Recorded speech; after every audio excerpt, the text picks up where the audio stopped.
Halo semuanya, perkenalkan saya Lena Patricia, peserta Latsar CPNS Kementerian ATR BPN Gelombang 2 Angkatan 15 Kelompok 4. Hari ini saya akan membagikan terkait suatu kasus di mana terdapat dalam berita Kompas terkait redistribusi lahan yang terkendala pemerintah daerah. Untuk pertama, saya akan menjelaskan tahapan dari redistribusi tanah. Redistribusi tanah ini kita mulai dengan dilakukannya sosialisasi dan penyuluhan kepada masyarakat oleh kantor pertanahan. Dilanjutkan dengan inventarisasi dan identifikasi objek dan subjek redistribusi tanah. Yang kemudian dilanjutkan ke tahapan pengukuran dan pemetaan bidang, di mana setelah itu dilakukan sidang GTRA, di mana sidang GTRA ini memuat penetapan objek redistribusi tanah. Dilanjutkan dengan penetapan subjek, yang kemudian dilakukan pemberian hak atas tanah melalui SK penerbitan redistribusi tanah yang dilanjutkan dengan penerbitan sertifikat.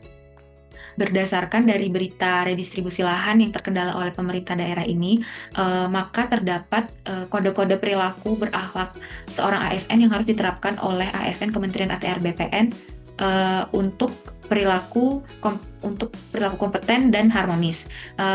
Terhadap perilaku kompeten, pertama adalah diperlukan meningkatkan kompetensi diri untuk menjawab tantangan yang selalu berubah. Dalam hal ini, pegawai ATR BPN perlu memperdalam pemahaman terkait regulasi, redistribusi tanah, dan reforma agraria.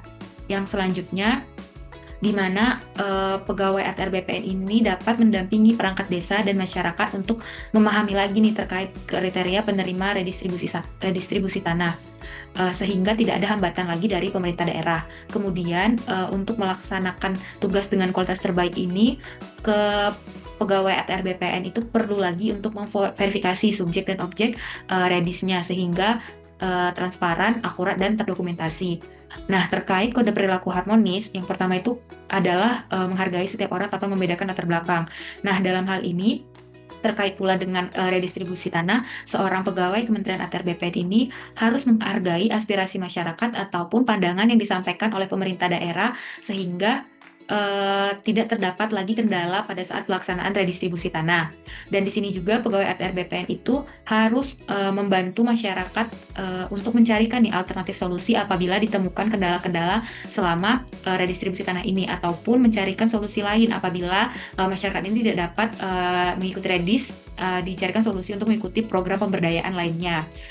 Yang kemudian melalui rapat koordinasi yang mungkin terdapat beberapa perbedaan pendapat antara pemerintah daerah dan Kementerian ATR BPN, di sini para pegawainya itu harus menjaga suasana tetap tenang dan aman dengan menggunakan bahasa yang santun sesuai dengan kode perilaku harmonis, yaitu membangun lingkungan kerja yang kondusif sehingga pada saat pelaksanaan rapat ini tidak terjadi hubungan yang retak antar instansi baik pemerintah daerah dan Kementerian ATR BPN, serta kolaborasinya itu tetap berjalan dengan baik.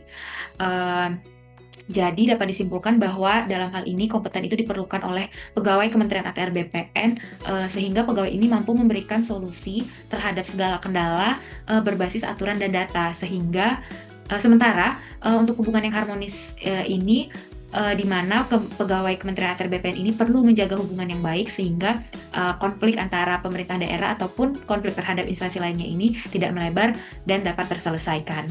Sekian dari saya, terima kasih.